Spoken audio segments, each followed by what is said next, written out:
What is up, freaks? It's your boy Marty Bent here. Got the cops coming after me in the background. Owning Bitcoin. They're going to try to make it illegal. Wouldn't be surprised. Apparently, rumblings that this infrastructure bill is worse than many people thought even earlier this week. So, be prepared. They caught me. They're waiting outside my father-in-law's house, guns drawn, asking me to come out, my hands over my head, my private keys in my back pocket so they can snap it. They don't like Bitcoin. They're coming after it. Whew. The fight heats up, freaks. Are you willing to fight for Bitcoin? Are you willing to fight for freedom in the digital age? I hope so. With all that being said, this episode of Tales from the Crypt has nothing to do with Bitcoin. This is a Bitcoin podcast, but we've been talking a lot about logical inconsistencies and people just not understanding things in the real world, particularly as it pertains to electricity generation, delivery, and the quote-unquote climate emergency. Is it really an emergency? I don't think so. I don't think so at all. I sat down with Chris Wright, the CEO and founder of Liberty Oilfield Services, to talk about energy production, delivery, why the oil and gas industry is a boon to humanity, how much hydrocarbons, how many hydrocarbons, how many products are based off of hydrocarbons, energy poverty, why it's important to have bountiful and cheap electricity and water to bring people out of poverty, and why it seems that the U.S. government, particularly the Biden administration, is dead set on making electricity production and delivery much harder for people in the third world, the developing countries, and even here in the United States. I hope you guys enjoy. This episode is brought to you by our good friends at the motherfucking Cash App. Cash App's help you stack sats, send sats, receive sats, and sell sats if you so please. We're saying sats, sats, sats, sats, sats, sats, sats. Because sats are the same. There's 100 million sats in one Bitcoin. You don't have to buy a whole Bitcoin. You don't have to buy a fraction of Bitcoin. You can stack whole sats instead. Cash App makes it very easy. You can DCA into sats. That's dollar cost average. You can set it and forget it by as little as $1. Daily, weekly, bi-weekly. On top of that, they have their Boost program. They have their Boost card. It's accepted wherever Visa's accepted. You go. You shop. If you have a Boost initiated, you get cash back, sometimes sats back. I got sats back at a restaurant earlier this week. It could be your bank account. They're offering account numbers and routing numbers. So you can get your paychecks direct deposited into the app. If you haven't downloaded it yet, make sure you do so. Use the code STACKINGSATS. That's STACKINGSATS. You're going to get $10, and $10 is going to go to our good friends at Owls Lacrosse. That's Owls Lacrosse.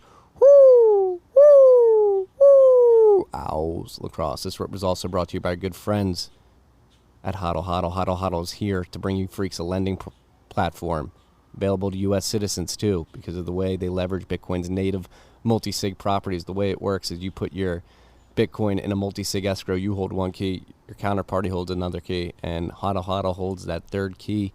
You put your Bitcoin as collateral, you get stablecoin liquidity in return, and because you hold one key in the 2 or 3 multi-sig setup with this non-custodial, escrow account, you have peace of mind because you have visibility into that wallet at all times, meaning that you can be assured that your sats aren't being rehypothecated, and that if you're paying back that loan, you're going to get those sats back at the end of the loan when it's all paid back.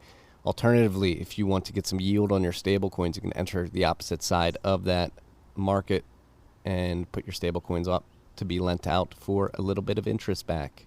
Check all this out. No KYC, no AML. Available to U.S. citizens. It's a beautiful product. Go to lend.hodlhodl.com, lend.hodlhodl.com to check all this out. This rip was also brought to you by our good friends at Compass Mining. Compass Mining just signed a really interesting deal with Kingdom Choice to bring you freaks tax preferential tax. What's the word I'm looking for? You have to pay less taxes with this IRA setup with this partnership. But on top of that, what is Compass Mining? What do they do? Why are you just jumping right into this IRA? Compass Mining is here to get more individuals into the mining game. The way it works, you go to compassmining.io, you pick a mining model You decide what you want to do. You buy that miner. It is dedicated to you. You can have it sent to you to your home if you want to mine at home. But if you don't want to do that, they have partnerships with hosting facilities that allow you to plug in at competitive electricity costs. So if you buy a model, you can buy a miner, and then you can also plug it in at a hosting facility and get sat streamed straight to a wallet of your choice.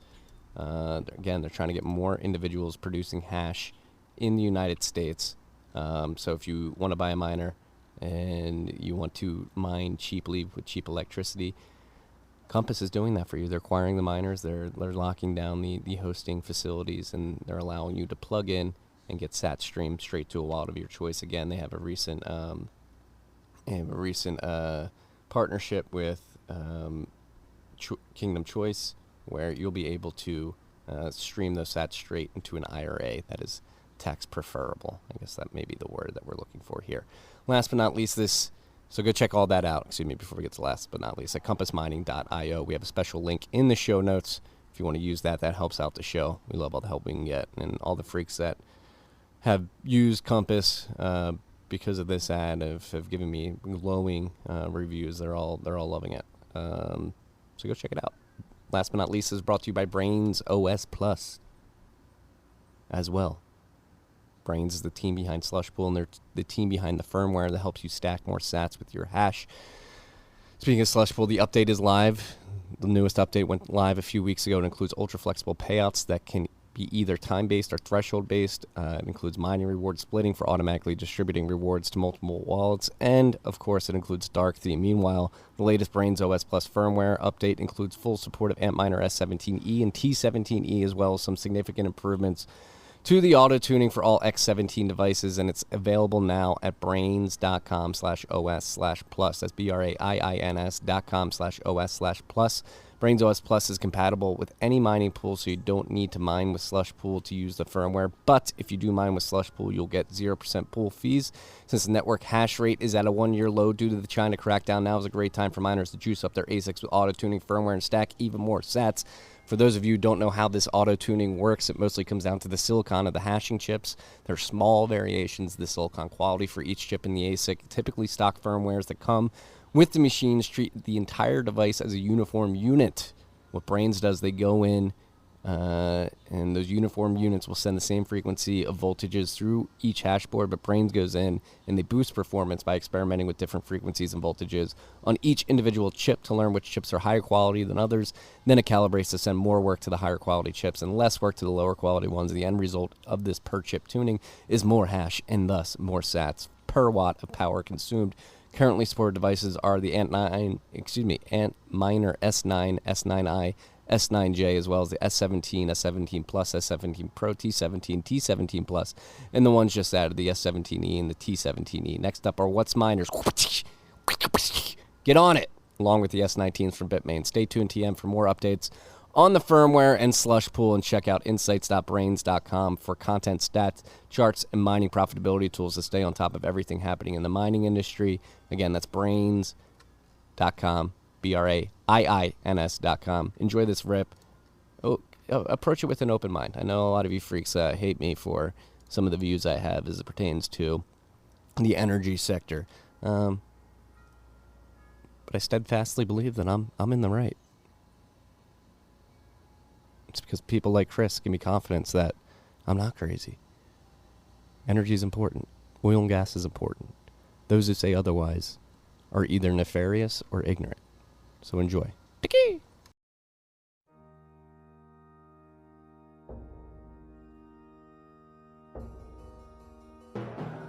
You've had a dynamic where money's become freer than free. If you talk about a Fed just gone nuts, all the central banks going nuts. So it's all acting like safe haven. I believe that in a world where central bankers are tripping over themselves to devalue their currency, Bitcoin wins. In the world of fiat currencies, Bitcoin is the victor. I mean, that's part of the bull case for Bitcoin. If you're not paying attention, you probably should be.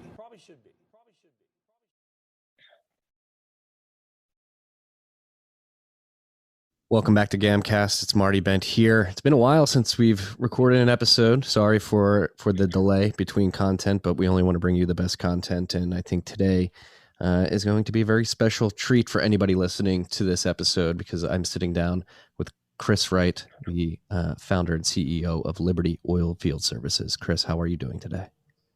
Glad to be here, Marty.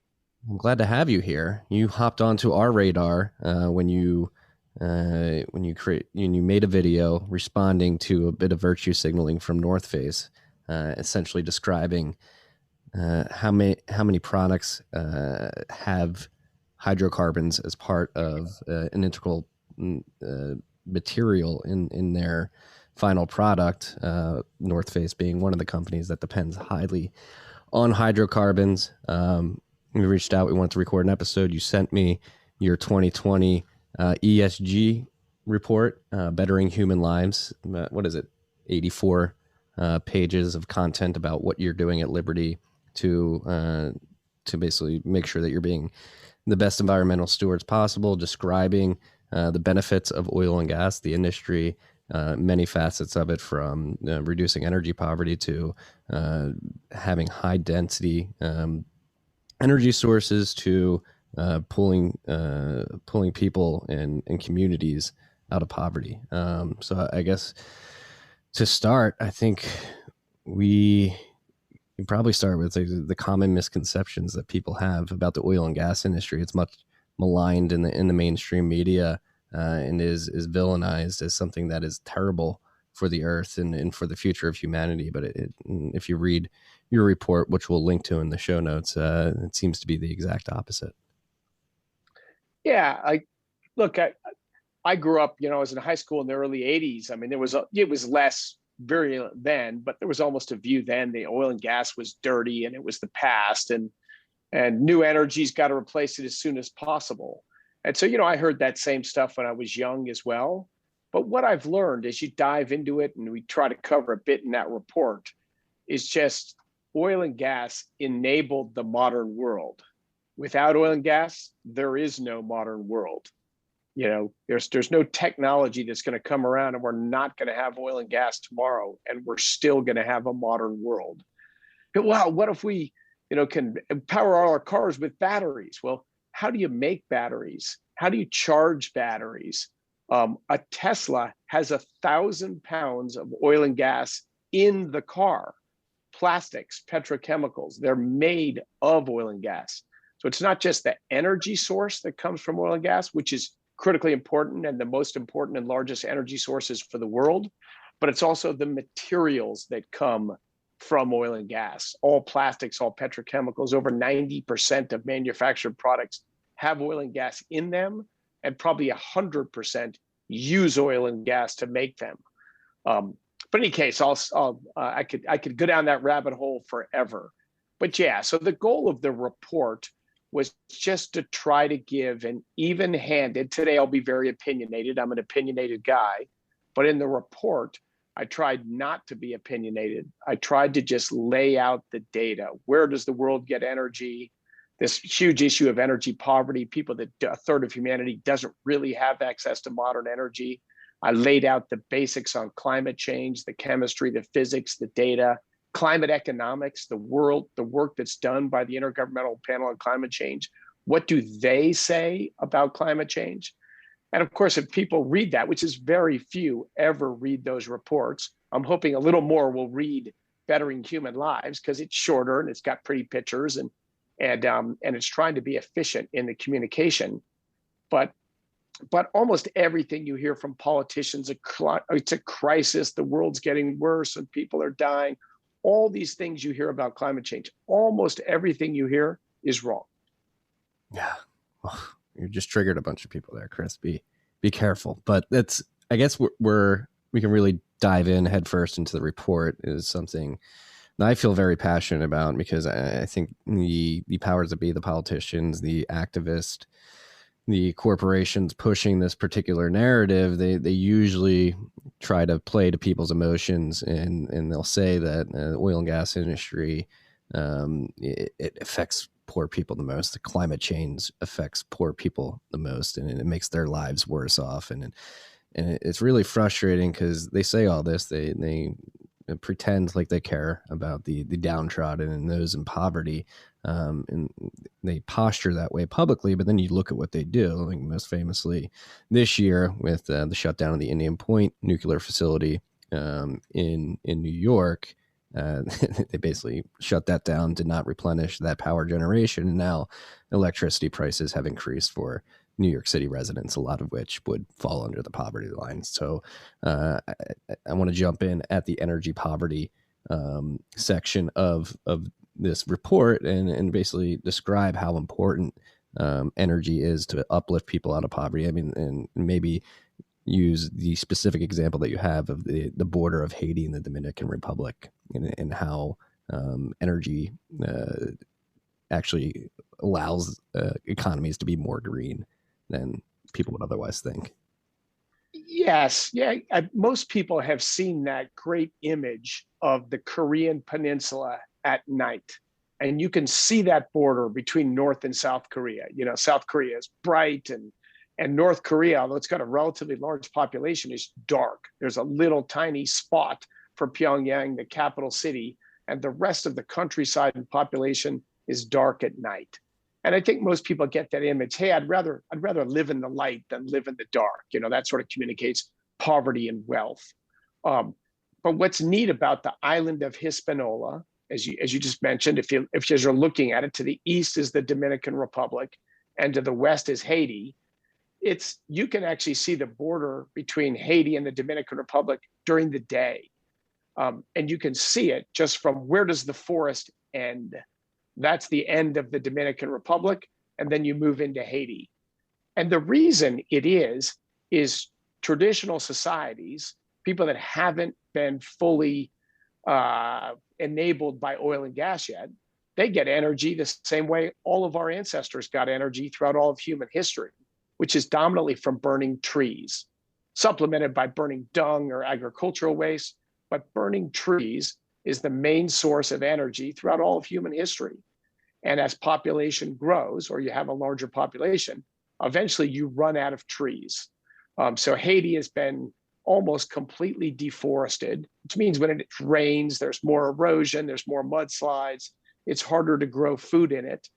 Now, the energy source of Haiti, if you looked at total energy consumption, the dominant sources of energy in Haiti is still oil and gas.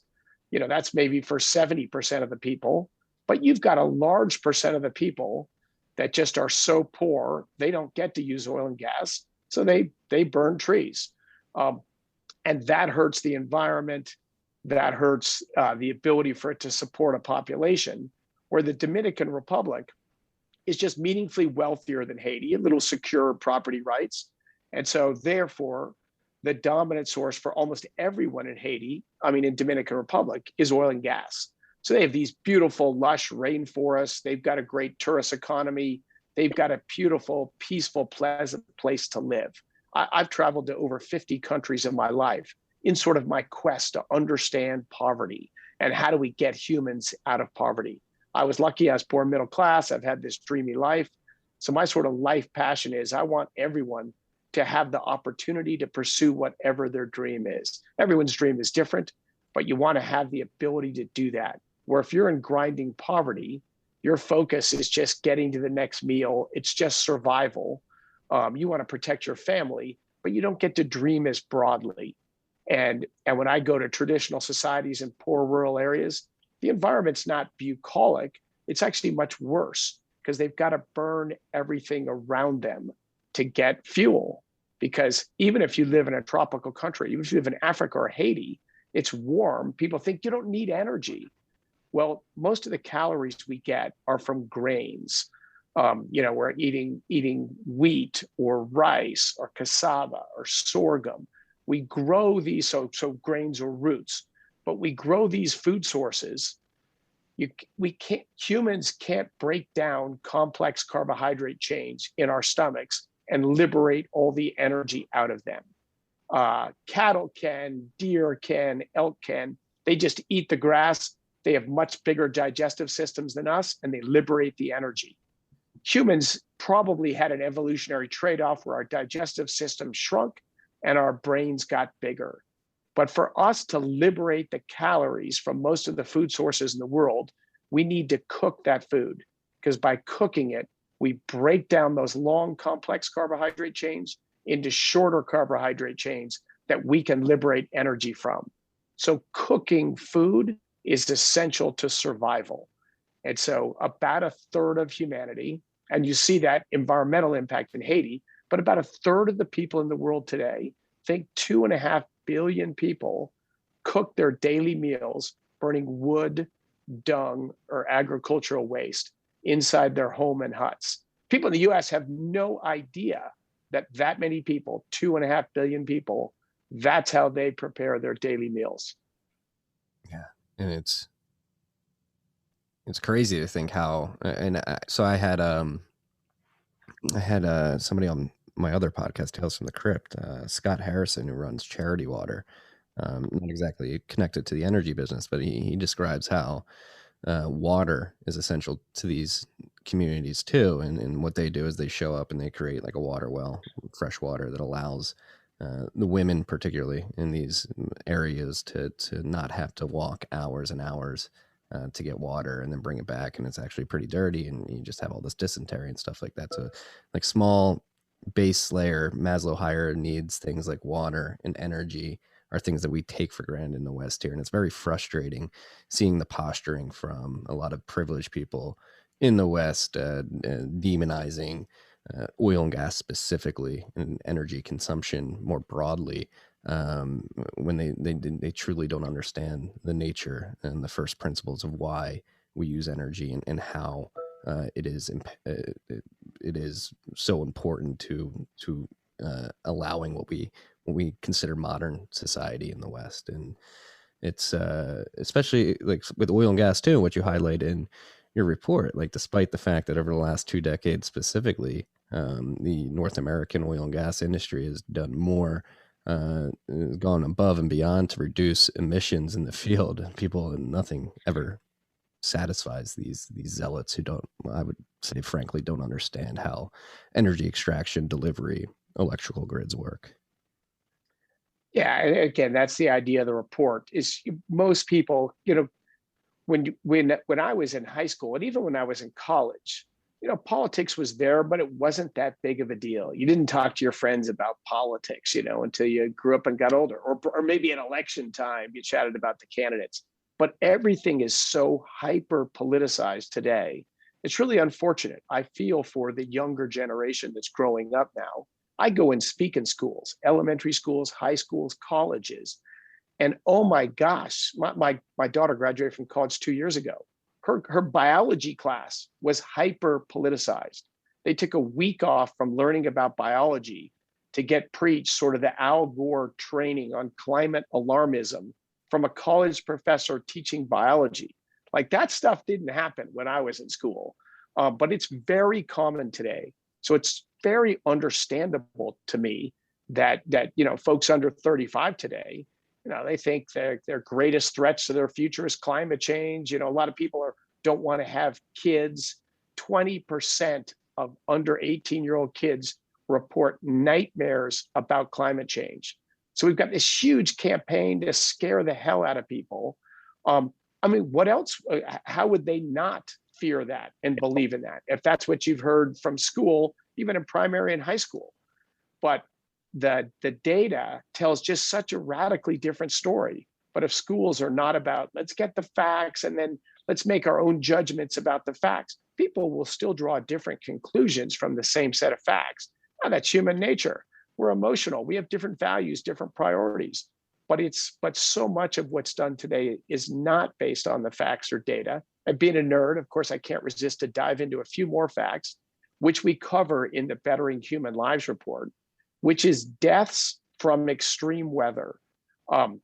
That's the biggest. I read an article yesterday about, there's fires in Siberia, there's floods here, there's drought here. We're in an obvious crisis, and the administration's infrastructure bill is not doing enough to address climate change, and we have to fix this crisis.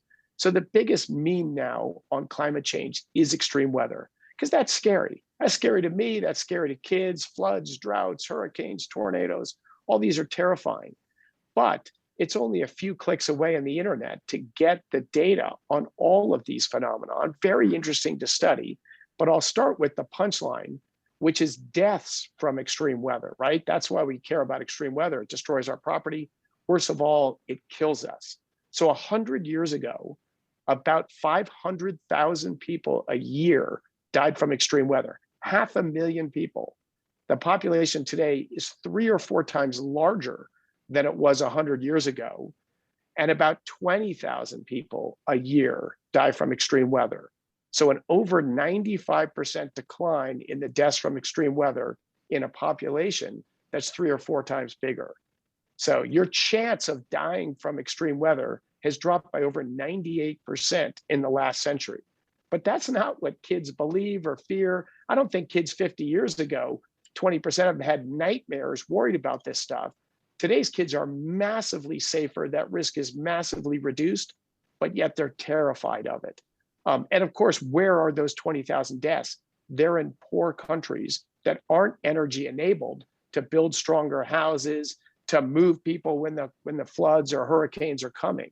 So that number will continue to drop, deaths from extreme weather, if we continue to energize societies in low-income countries, that last third of humanity changing so they can have electricity, clean cooking fuels, and things we take for granted. That'll save their lives as well as make them healthier, longer, more opportunity-rich lives. But yet there's massive opposition against that. The World Bank, the US AID, Agency for International Development, under Biden, they're now wanting to stop any lending to poor countries for development of hydrocarbon assets. So if that third of humanity that's cooking, burning wood, dung, and agricultural waste, 90% of the people that transition away from that, and one of the reasons to transition away from that is it kills 3 million people a year. That's how many people roughly that died of COVID in the last year. That amount of people die every year simply because they don't have clean cooking fuels. The other reason you already hit on, which is that women in traditional society spend a little more than an hour a day collecting fuel wood to burn to cook meals, and about an hour a day searching for water sources. So 2+ hours a day for these very basic necessities. So your previous guest that's out there drilling water wells, fantastic. That is game changing for people. And of course, to drill a water well and to run a pump from a water well takes an energy source. So if you've got propane or a simple energy source, you got a clean cooking fuel, you can run a pump, you get over 2 hours a day in your life. You're not going to be breathing that dirty, smoky air. You've just changed your lives. But yet our government is actively trying to reduce the funding, in fact, stop United States funding, helping people to make that step. Now, those people still want to make that step, and they are going to make that step. I was in Tanzania a couple of years ago. 85% of Tanzanians cook their daily meals burning wood, dung, and agriculture, 85%. But there's 6 businesses there selling liquid petroleum gas. Think propane stoves. Think what's a camp stove to us. That's what everyone dreams about in Tanzania, and they're getting them. You know, if people can drive their incomes up, they're gonna move to a cleaner energy source. Of course, if you have a cleaner energy source, that enables your incomes to go up because you get more than 2 hours back every day. Your kids can have a clean light inside house to learn to read, to grow their education, and to go forward. So to me, the people like your previous guests that are working in these third world communities, incredibly honorable work. It is so necessary, and it's happening, but it's appalling to me that our own government and a good chunk of our population wants to stop that, wants to stand in the way and not aid and create barriers to people rising out of poverty. That to me is a problem of ignorance. There's no 20-year-old college kids I talk to that wants that to happen. They just have no idea they're supporting activities and championing things that are preventing people to rise out of poverty. They don't want to prevent people to rise out of poverty. They just don't understand the issue. No, they don't. And again, it's what's so disgusting about the mainstream narrative and the political class specifically is they'll virtue signal. We care about the poor. We want to help the downtrodden. We want to uplift. And yet look what they do, not what they say. Their policies do the exact opposite. But I want to like touch on this very shortly because it was poor. Like I have the deck up here, and like you mentioned, the fall in global related climate deaths too. But another thing that's been a big meme the last 2 years with the forest fires, particularly in Australia and in the northwest section of the U.S. Now, this chart is like astonishing considering the way the alarmists are portraying the forest fires today. Like the amount, the millions of acres burned over the last 100 years in the U.S. alone. So this doesn't include Australia, but the U.S. alone fell from like 50 million in 1930, around 1930, and now it's around 10 million. So it's fallen 80%, and yet the climate hysterics are making it seem like this is the worst it's ever been in human history. Exactly. And that climate change is the driver. Yeah, I spoke with a reporter recently here in Denver who, I had no idea about the earthquakes. I mean, about hurricanes are not getting worse, and tornadoes aren't getting worse, and floods aren't getting worse.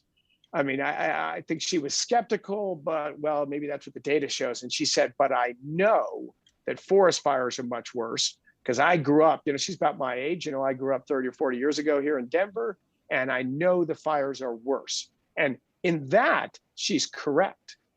Forest fires have risen over the last few decades, but it's all about forest management. As you just said, forest fires 100 years ago were 5 times greater than they are today. And in California, it may have been 10 times as many acres on average were burned in the 1800s that are burned today. So forest fires, of course, are just a natural phenomenon. They're just part of nature. And particularly in a climate like California, that is an area that just burns and regrows and burns and regrows. That's just the natural cycle. And humans have interrupted that natural cycle, and for good reason. Hey, if we're going to live there, we don't want a raging fire to come down and wipe out our town or our village. So we started an aggressive campaign in the US, really in the 40s, and everyone knows of it, the Smokey the Bear campaign. Only you can stop forest fires, and incredibly effective, right? So just making sure, people didn't do stupid things, throw their cigarette in the woods and report fires as soon as you seen them. And then the other big piece was just forest management. If you log the forest, clean out the undergrowth, and sort of manage a forest so there's not too much live fuel, too much tinder, then you could reduce the ability for fires to run fast. And if as soon as they start and they're reported and you go put them out real quick, we had this just plummeting 90% drop in the number of acres burned. And then priorities started to change. Very effective campaign. Then in the 80s, we started this movement against logging, and logging's bad. Well, everybody wants wood and wants to live in houses, so I guess they want just logging somewhere else. But we had a very strong campaign against logging in this country. And the easiest place to stop logging is federal lands, because that's the government. If it's private land, you can't really stop someone to manage their forests. And of course, for paper products, and if you want toilet paper and houses, well, you need wood. So logging moved dominantly to private land, and we really dramatically shrunk logging on national forests in this country. Well, how do you control forest fires? By managing the forests, which means logging, which means undercut, clear cutting. But we got to a more don't touch our national forests, let them be natural. And then a little bit of, well, if the fires are away from houses, let them burn. And so it's really forest management that caused this tremendous drop in forest fires for several decades. And that's leading to a rise in forest fires now. Very predictable. They will continue to rise for sure in the coming decades, drifting a little bit back towards what was normal before, unless there's intervention. And there's probably going to be intervention because there's so many, society enabled by oil and gas and free markets. So many people have vacation houses and mountain houses. People don't really want fires to go back to the way they were. So I suspect we'll slowly start to do forest management again for fire mitigation. But that takes time, it takes political will. I mean, it's probably decades before we stop or plateau the rise in annual acres burned again. That's going to head up for a while. So disheartening. And it was actually very, what opened my eyes was Australia specifically, because last year when you had like half of Eastern Australia burning, and the mainstream media was like climate change, climate disaster, and the farmers were coming out and like, no, you stopped allowing us to do controlled burns a decade ago, and this is the product of that. And you have the people who are closest to the source of information, which would be how to manage the forest, coming out and like screaming, no, this is not, like, you didn't let us do controlled burns for a decade and all this brush buildup, and now this is why we have this fast moving, very hot forest fire. But that never gets covered in the mainstream. So it's like there's almost this concerted effort to move people in the wrong direction.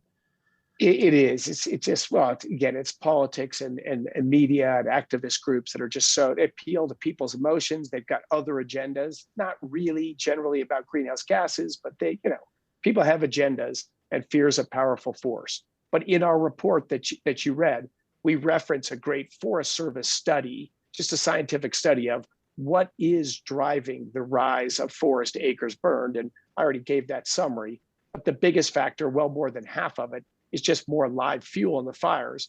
But they attributed of order 10% of the increase to climate change.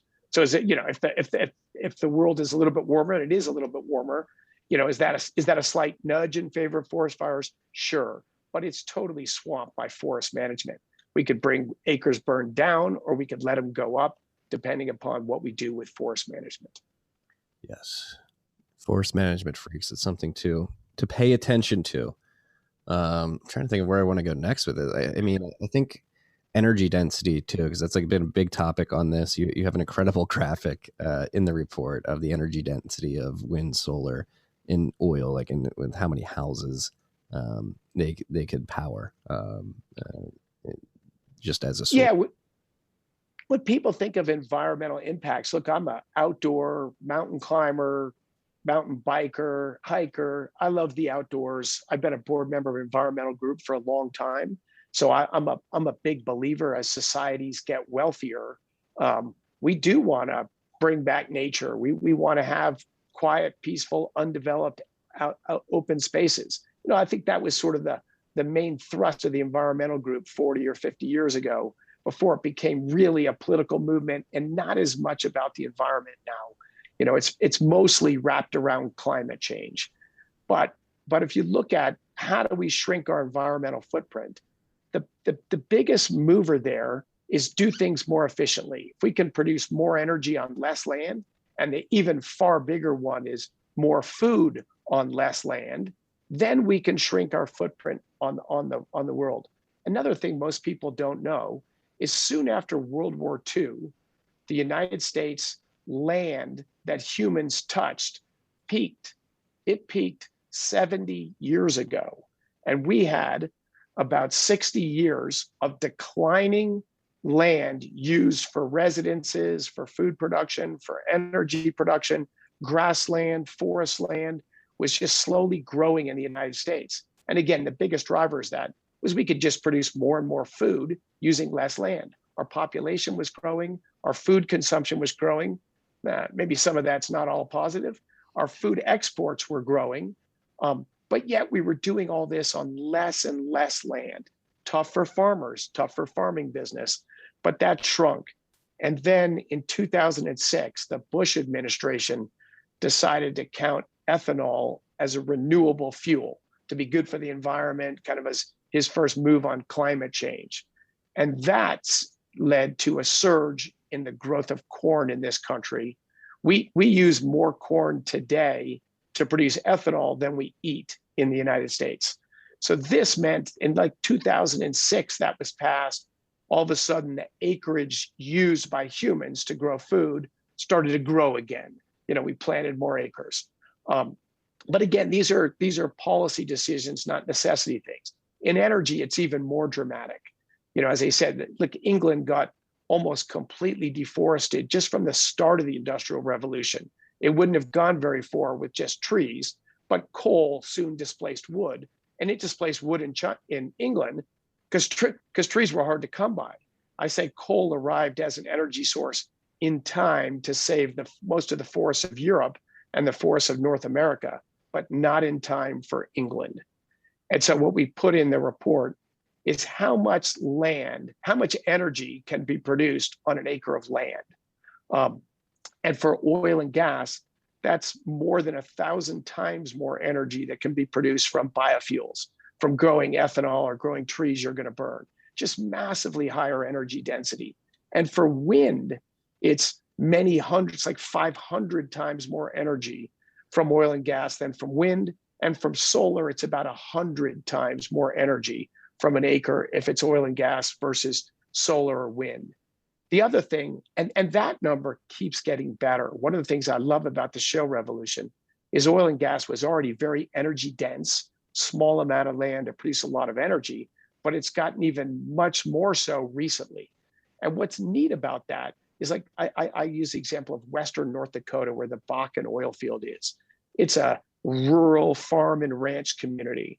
The farm and ranch output of Western North Dakota has not changed at all in the last 15 years, but it went from producing almost no oil and gas to more oil than 6 OPEC nations. So this huge surge in oil production in Western rural North Dakota, but less than 1% of the land is used to do that. Because what's great about oil and gas production is most of the plumbing, like what you see wind turbines, you see these giant steel and cement or solar panels, all those materials, they're right there on the surface where we live.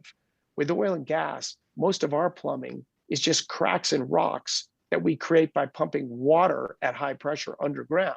So it's easier to build our plumbing, and that plumbing's 2 miles underground. And at least today, no one lives 2 miles underground. So we have this small surface footprint, and then these wells that expand outwards underground. And through water, we're engineering this plumbed system to drain oil and gas. But again, most of our work is 2 miles underground, and no one's down there. So with a smaller footprint, we can provide more and more energy. You brought up something I wanted to touch on later in the conversation, but since you brought it up, I think we should touch on it now, which is water. Water, obviously, another, we talked about it earlier, very vital resource for humanity and the growth of humanity and the success of humanity. And it's something that triggers a lot of people too, particularly with fracking. They worry about the fracking operations contaminating water, obviously. Gasland freaked a lot of people out, used a fear campaign, and people run with what was the name, Evan Fox or something like that, and he put out there, and they believe that to this day. So there's a couple things I want to touch on. One, I'm sure you can eloquently explain why that's not the case. When companies like Liberty have a very high priority to make sure that doesn't happen, and there's some self-policing in the industry to call out bad actors and fix that problem, which was bigger decades ago. And then two, a very interesting part of your report that I was unaware of was, yes, it takes a lot of water to frack, but you alluded to the fact that you could potentially produce more water from burning natural gas and the associated gases at the back end of the process after extraction, which is fascinating. Yeah, water obviously is a big deal, essential to life. On Earth, I say 3 molecules are essential for life on Earth. One of them is water, H2O. One of them is oxygen, because that's critical for obviously us. And the third molecule is CO2. You cannot have life on the planet without those 3 molecules. So, and there's a lot of other essential elements and compounds for complex life, but for basic life, you have to have those 3 molecules. So this is an aside, calling carbon dioxide, CO2, one of the 3 essential molecules for life on Earth. It's how to grow our bodies. Carbon dioxide is pulled out of the atmosphere to build plant matter. We build ourselves from the basic building blocks from plant matter. So the carbon that's in our bodies, it comes from CO2 in the atmosphere. So without CO2 in the atmosphere, there is no life on Earth. We can discuss, and there is a real discussion, by increasing CO2, which we are absolutely doing by burning fossil fuels. We are changing the amount of infrared radiation that's absorbed. That's having an impact on temperatures, also makes plants grow faster, but that's a real discussion. But calling CO2 pollution or carbon pollution, the term we hear, is just totally disingenuous. I guess it's brilliant marketing, but it's just wrong.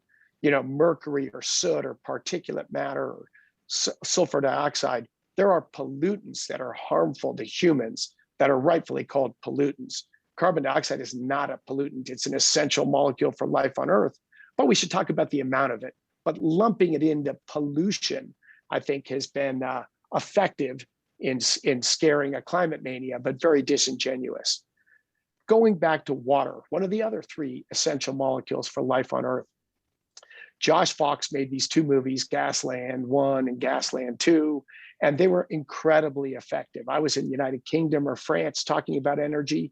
They all knew fracking was bad because they saw if you frack, you can burn your groundwater, and this is contaminant. US is going down the hill, and no way are we going to do that here. So wow, master communication for yourselves, and Josh did a great job. He knew what he was making was wrong and deceptive, but he didn't care. He was out. He doesn't like hydrocarbons, and he was very effective in scaring people on them. So real quick on those things, one of those burning waters was in Colorado. One was in Pennsylvania. The Colorado one was from a water well. Colorado's very shallow coal seams in the Denver area. There was a coal mine just south of Boulder, the Superior coal mine. So those seams are only 20, 30, 40, 50, 100 feet underground. So if you drill a water well and you don't isolate the coal seams from the aquifer, you can produce methane in your gas and you can light your well. So the wells he was lighting were just from getting methane gas out of coal seams, just a poorly designed water well. He knew that.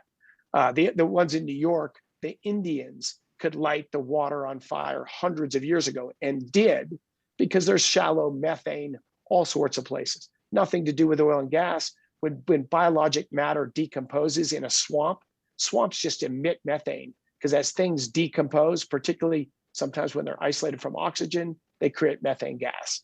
So methane's very natural. It's in the soils everywhere. And that's called biogenic, from biological decay. Our thermogenic is the methane we produce. It's the same chemical, but you can tell the difference because of different isotope ratios. But we produce methane from very deep underground that took also biologic matter from 100 million years ago, and through heat and pressure, broke it down and turned it into oil and gas. But in any case, there's all sorts of monitoring networks in Colorado, for example, that monitor groundwater and groundwater quality around our wells, and thermogenic versus biogenic methane in the groundwater. And the results of that have been outstanding in that 99% of all the methane in the groundwater in Colorado, in some places, it's all different amounts depending upon the biologic matter around, but does a little bit of thermogenic methane from oil and gas production, through casing leaks or problems get into groundwater? Of course, but it's less than 1% of the naturally occurring methane. So you would never notice it. It doesn't make water that wouldn't burn. The Obama administration, EPA, did a multi-year study on fracking to see if it damages groundwater, and God bless them for doing that. And over 2 million wells drilled in the United States, they never found a single example of fracking communicating up to the surface and contaminating groundwater. Not one in 60 plus years of fracking. There are surface accidents. People's drilling a well, they spill some chemicals, drains into the ground. That happens. Oil and gas is very small contributors to that. Agriculture, construction, maintenance have much more impacts there. But from fracking itself, it does not contaminate groundwater. In fact, the track record there is outstanding, which is why the Obama administration decided not to have federal regulations on fracking, and they left it up to the states. So again, a deep dive into the data got to the right conclusion. The other topic I mentioned in the report is, we produce oil and gas in, South Texas, very dry areas. So if you're looking for things to point at, hey, you guys are using fresh water and using too much, millions of gallons of water to produce oil and gas wells. And that's true. We do use a lot of water. Today, it is mostly fresh water. Turns out it doesn't need to be. We could quickly switch to using brine or brackish water, and we are in some places. But the data in Colorado, the oil and gas industry's somewhere between 5 and 10% of our total economy, and we're about 0.1% of the freshwater consumption. A little more than the freshwater that's used for snowmaking in Colorado, not nearly as much as watering golf courses. So we use a small amount of water to produce a lot of economic activity. So we're very water efficient compared to industry as a whole in Colorado. And the other point I made was that you could add up for a well how many total gallons of water are used from drilling, from production. Fracking is the biggest use of water, and then compare it to when we produce methane gas, whether it goes to your burner in your house, or it goes to a power plant or a manufacturing plant. When you burn methane or oil or propane or any hydrocarbons, two dominant products come from that combustion. One is water vapor and one is carbon dioxide. So when you see those big white clouds that are all pointed to like pollution or global warming, that white cloud rising up, that's water vapor. CO2 is transparent and it's odorless. You can't see CO2, you can't sense CO2. I know Greta says she can, but I think that's not true. So when you combust methane, combining it with oxygen, that's what combustion is, rapid oxygenation, you produce water vapor and carbon dioxide. Carbon dioxide is the source of the dialogue. We have raised atmospheric carbon dioxide by about 50% through the combustion of hydrocarbons globally over the last 100 years. Those have lifted people out of poverty, but they've increased the carbon dioxide in the atmosphere by 50%. This has led to probably a little bit less than 1 degree of global average warming, but it is warming. We should expect some warming to continue. It's logarithmic effect. So if we put the same amount of CO2 again in the atmosphere, and we will in the next few decades, the impact of that will be maybe half the impact of the first amount that went in. It's increasingly less impact. It's a logarithmic function, the amount of warming you get from more greenhouse gases in the atmosphere. But that 50% increase in plant food, CO2 in the atmosphere, has also led to a greening of the planet. When I was a kid, they were saying the Sahara Desert was growing. Now, a lot of this, again, is just scaremongering, but the Sahara Desert is actually shrinking now because those marginal areas near the edge of the desert, it's easier for plants to go, whether they're grasses or trees or agricultural crops, they're easier for them to grow with a higher atmospheric CO2 concentration. And they also become more drought tolerant. Crops don't need to open the stomata, the little pores in themselves as wide to bring in CO2 in a more CO2 rich atmosphere, and therefore their respiration of water is reduced. So plants have become a little more drought tolerant and a little bit greener. I think we've had about a 14% increase in the leaf area index, a sort of a nerdy technical term for the greening of the planet. I think I put that figure also in the report. That's a great multi-author NASA study of that. You never hear about that as well, right? Because it isn't scary and it isn't bad.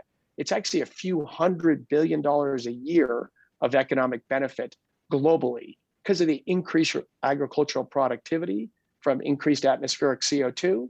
Maybe no big deal in the rich USA, but in poor subsistence societies, an increased agricultural yield that didn't come from extra effort or fertilizers, that's a benefit. I'm not saying we should burn hydrocarbons just for that reason. But if you look at climate change, you've got to look at the negatives. It's certainly contributing to sea level rise. It is certainly, as we gradually raise the temperature, the ideal, growing crop at that latitude is going to move a little bit. Those movements have been incredibly modest, but the slow warming does have some negative impacts. It does have some positive impacts. And the economists that the Intergovernmental Panel on Climate Change takes the work of. All people do make different assumptions and get different answers, but their sort of consensus view is 2 degrees C of warming. We've had about 1 so far. Sometime late this century, think a couple generations from now, we'll probably get to 2 degrees C warming. The warming could slow, could speed up, but if we get to 2 degrees C warming, they estimate the economic cost to the planet is somewhere between 0.2% and 2%. So take the geometric middle there, maybe a little less than 1%. That's like the economic growth from about 3 or 4 months right now. Global GDP growth growing, 2.5%, 3%. So if you lose 1% over the next 60 years, it means that, and of course with economic growth in all the projections, we're massively richer 60 years from now. But if we don't do anything about climate change, to get how much richer we're going to be 60 years from now, we might have to wait 60 years and 3 months. So their own estimate of this is incredibly slow moving and incredibly modest. That's the work of the group, the UN bodies set up to study climate change. That's just almost unrelated to the climate crisis, the catastrophe. Climate change is killing millions of people and creating refugees. There's so much nonsense said about climate change. And really, it's for political reasons. It's for environmental group reasons. It's a great way to raise money and to scare people. For a lot of young people, it gives them meaning. It gives them fear, but like, I'm a climate warrior. The planet's going to die if not for my efforts. And so it's a very seductive belief. But if you dig into the actual data, the actual science, not the science. Science is a process, not an authoritarian diktat of rules or answers. But if you dig into that stuff, climate change is very real. Our industry, the oil and gas industry, is the biggest factor in it. But what's actually happening is slow moving, not alarming at all, and relatively modest. Not that we should ignore it or do nothing about it. It's just like ranking it high as a crisis or a tragedy, and California should keep jacking up their energy prices. They've already successfully created the highest adjusted poverty rate in the nation. So as an offset, even in rich countries, if you make energy more expensive and less reliable, you hurt everyone, but you disproportionately hurt lower income, blue collar, think immigrants, lower education residents. You disproportionately hurt them. And in a cause that the benefits of slightly reducing greenhouse gas emissions they're just incredibly modest. We are constantly investing $10 for $1 of gain a generation or two from now. That's not bettering human lives policy. No, it is not. It is not. And speaking of like uplifting people out of poverty and access to energy, oil and gas particularly helps people do that. I mean, it does it directly too via the jobs that are created in the industry, which you touch on in the report as well. You have a case study comparing Pennsylvania to New York State, and then also with Williston, North Dakota. I mean, you mentioned Western North Dakota earlier, but you focus in on Williston and what the oil and gas industry has done for that community specifically. We actually have some deployments of Great American Mining up in Williston, so we're contributing to that local economy as well. But yeah, it is funny. The Biden administration too, they're talking about all the green energy jobs. They're going to come with their Green New Deal, and they're going to have what was it called? The Climate Corps, whatever they're calling it now. He announced that this week. Right. Civilian Climate Corps or something. I think. Yeah. And they're saying, don't worry, we're going to decommission all these oil and gas jobs. We're going to replace them with green energy jobs, but they're not nearly there's not nearly as many jobs, and they're not as good of jobs, if you will. So I think that's, while we have 10 minutes here, I want to touch on just the quality of jobs that are created in the industry, what it does for the individuals in the industry in these areas in North Dakota, Western PA, wherever it may be, and just how the oil and gas industry is creating a respectable workforce that is able to provide for families and create good communities, which is another focus of Liberty, is community as well. Yes, yeah, very much. So yeah, the social impact of our industry, it may be two stripes. One is oil and gas people, and a lot of us, grew up in rural areas, or they come from lower income communities. They tend to be much more community focused than someone who grew up in a city, and got a science or engineering degree like I did. So the community, give back to a community thing is just hardwired into the people. I've worked in a number of industries. I don't know any industry remotely as charitable or community engaged as the oil and gas industry. So we talk a little bit about that in the report and what Liberty does there.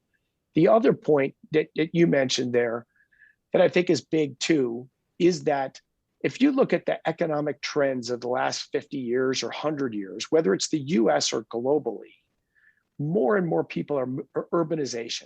People are leaving rural communities and moving to cities. Globally now, we just hit like 50% of the people live in urban areas. In the US, it's closer to 70%. So societies get richer, people go to cities, there's more jobs, higher paying jobs, more opportunities there. So what that means is rural communities have it tough. And the last 50 years have not been good for rural communities. Their population shrinks, the job opportunities go away. Think of crystal meth addiction, opioid addiction. You know, where it's the worst, actually, it's not an inner city thing. It exists in inner cities. It's a rural, dying rural community, you know, sort of drugs of despair. And so oil and gas sort of turns that tide back a little bit, because most of the jobs that we create in Liberty, 90% of our jobs are out where the oil and gas wells are. They're not in cities or towns. So I'm proud we employ about 3,000 people that work and most of them live in rural areas. You know, they're generally blue collar workers, $100,000 plus annual earnings with healthcare benefits. Over 95% are participating in our 401k. They're saving for their retirements. But it's basically revitalizing high paid blue collar jobs in rural communities. And so to use the example of North Dakota's population peaked in 1930, very start of the Great Depression, right? And then people started to leave the farms. Then it was because it was tough to grow. People think it's, you know, it's hot or droughts now. Most all the temperature records in the United States set in the 1930s. In the Dust Bowl of the 1930s, Washington, D.C. shut down for dust storms. Washington, D.C. was buried in clouds of dust. D.C., 1,500 miles away from where the farms were. If something happened like that today, we would say it was a climate apocalypse and, you know, it was all due to oil and gas. But weather changes, climate changes. The 1930s were tough, but that continued a long-term trend of people just leaving rural farm areas. Some of it was because the success of farming, you know, we used to have 70% of Americans in the year 1900 worked in food production. Today, that's less than 2%. So we've gotten really good at farming. Well, if you get really good at farming, you don't need as many farmers. And I could say the same thing about oil and gas production. You know, we produce more oil, gas, natural gas liquids than ever today in the United States, but our employment is probably a third of what it was 20 or 30 years ago. It's getting better at what we do. But what happened with the oil boom in Western North Dakota was not only did they go from 39th in per capita income to like 5th or 6th of all the states in the country in per capita income, state got a lot wealthier. But what people in rural North Dakota celebrate even more was they reversed a 60, 75-year trend of declining population. And I think 4 or 5 years ago, they passed their peak population from 1930. So if you live in a rural community, as is typical there, that median age becomes very old because the kids leave. They got to go get jobs somewhere else, and then they have their kids somewhere else. And so you got vacant houses, you got the community center that eventually shuts down because there are not enough people around, and life just is tougher in that. Declining population societies are not great stories. But so, yes, I'm very pleased that Liberty and our industry as a whole is revitalizing a lot of rural America, bringing high-paying jobs and economic opportunities. It's not just the people working directly in our industry, but the people that run the local restaurants and the hotels. They got more guests, they got more visitors now. The local tax revenue, Williston, North Dakota now has got a great rec center for all the people that are farmers and ranchers now. They've got these great rec centers to go to. The schools have all been upgraded, quality of teachers, the investment in these communities. So it's the follow-on effects, I think, are very significant. We do talk about that some in our country politically, I think we actually talk about too much the high-paying jobs. Oh, you're going to destroy high-paying jobs in the oil and gas industry. We're only a few percent of Americans work in oil and gas. Not that I don't want to trivialize that, but way more important, and I know you know this as well as I do, way more important is low-cost, reliable energy. Just makes people's lives better. The shale revolution, booming US natural gas production, meant that energy-intensive industries that left to where cheaper energy costs were decades ago are returning back to the US. Well over $100 billion has been invested in the last decade in new manufacturing facilities in the US because now we have low-cost energy. And United Kingdom, England, for example, has gone exactly the opposite direction. They're producing less and less energy domestically. So natural gas, in the units we sell it in, 1,000 British thermal units, costs $3 in the United States. That costs $10 in United Kingdom. So you're not going to manufacture energy intensive stuff there. So the United Kingdom has lost its sort of blue collar manufacturing energy intensive jobs. They've gone to China or Asia or to the US. But having energy produced in your society benefits everyone in that society through lower cost energy and the jobs, that follow on jobs that come from lower cost energy. Yeah. I better end on that note. Yes, we have 2 minutes left here in the hour that we have allotted. Could have gone much deeper, but Chris, thank you for doing what you do and being so vocal about this. I think some of the listeners who may be skeptical, being like, "Oh, this is oil and gas propaganda." You have a background in renewable energy, correct? And yeah, I went to college. I have no family background in oil and gas at all. I went to college. I went to MIT specifically to work on fusion energy, to displace oil and gas. Then it was because we thought we were running out of them. But I went to study plasma physics to work on fusion energy. I went to graduate school at UC Berkeley and worked on solar energy. After I went back to MIT and electrical engineering graduate school. Soon after that, I worked in geothermal energy in Japan, sort of a next generation geothermal energy. I'm working on that again as well now. But yeah, I don't care where energy comes from. I don't care at all where energy comes from. I just care that it's cheap, affordable, reliable, and enables better human lives. But it turns out throughout all of my life and likely for the next several decades to come, oil and gas just have compelling advantages over the alternatives. I'm all for fusion energy. I want to see it come. I think geothermal is going to have a little bit of a renaissance.